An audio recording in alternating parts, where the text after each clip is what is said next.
जी नाज़रीन, सखर में शागिर्दनि ऐं वालिदैन अनोखो एहतजाज कयो वियो आहे। सखर सिंध में तालीमी इदारनि जी बंदिश ख़िलाफ़ शागिर्दनि ऐं वालिदैन रोडनि ते निकिरी आया। किताबनि खे ताला हणी अनोखो एहतजाज कयो वियो। तालीमी इदारा खोलण जो पिणु मुतालबो कयो वियो।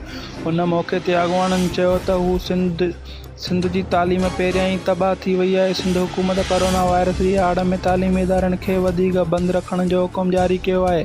उन अमल खे असां तालीमी दुश्मन सम्झूं था। 2 सालनि खां तालीमी इदारा बंदि आहिनि, जंहिंसां शागिर्दनि जो मुस्तक़बिल दाव ते लॻल आहे। काफ़ी शागिर्दनि तालीम हासिल करण ई छॾे ॾिनी आहे। शागिर्दनि ऐं संदनि वालिदैन तालीमी इदारनि तां फ़िलफ़ौर पाबंदी ख़तमु करे तालीमी इदारनि खे खोलण जो पिणु मुतालबो कयो वियो आहे, न त ॿी सूरत में एहतजाज जो दाइरो वधायो वेंदो।